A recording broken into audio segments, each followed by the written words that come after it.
महाराष्ट्राचे लाडके मुख्यमंत्री इन्फ्रामॅन देवेंद्रजी फडणवीस साहेब यांची मंगळवारी 28 एप्रिल रोजी सोलापूरच्या हरिभाई देवकरण प्रसाला येथे भव्य विजयी मेळावा त्याचबरोबर कृतज्ञता सोहळा या ठिकाणी संपन्न होणार आहे।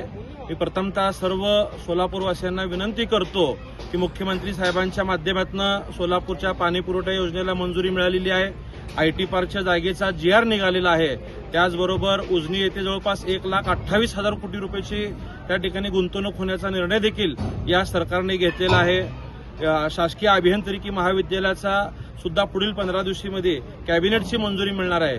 ज्या अपेक्षा सोलापूरकरांच्या विकासाच्या बाबतीत होत्या, महानगरपालिका, जिल्हा परिषद, नगरपालिका या सगळ्या निवडणुकांमध्ये सोलापूर शहर व जिल्ह्यातील मतदारांनी भारतीय जनता पार्टीला भरभरून असं यश दिलेलं आहे।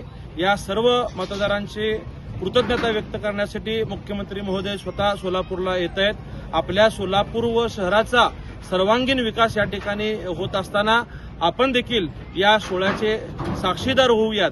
त्यासाठी मी सर्व भारतीय जनता पार्टीचे पदाधिकारी, कार्यकर्त्यांसमवेत सर्व शहर जिल्हावासियांना विनंती करतो की आपण सर्वांनी या कार्यक्रमाला उपस्थित राहावे। मंगळवारी दुपारी 12 वाजता हा सोहळा या ठिकाणी संपन्न होणार आहे।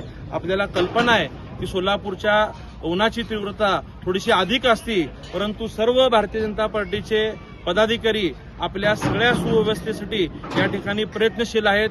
अतिशय युद्ध पातळीवरती या सोहळ्याची तयारी या ठिकाणी सुरू आहे। तरी मी पुन्हा एकदा सर्वांना विनंती करतो की आपण सर्वांनी या सोहळ्यामध्ये उपस्थित राहावे। धन्यवाद। किती जणांची बैठक व्यवस्था केली? जवळपास 20,000 लोकांची बैठक व्यवस्था या ठिकाणी होत आहे। संपूर्ण सोलापूर महानगरपालिका क्षेत्र असेल, ग्रामीण भागातनं जिल्हा परिषद, नगरपालिका सर्वच भागातून लोक या ठिकाणी मोठ्या उत्साहामध्ये येणार आहेत। कारण का ज्या अपेक्षा आपल्या सोलापूरकरांना होत्या त्या पूर्ण होत असल्यामुळं लोकांमध्ये देखील मोठा उत्साह आहे आणि आपण सुद्धा उन्हाची काळजी घेण्यासाठी या ठिकाणी अधिक जबाबदारीने व्यवस्था या ठिकाणी करत आहोत।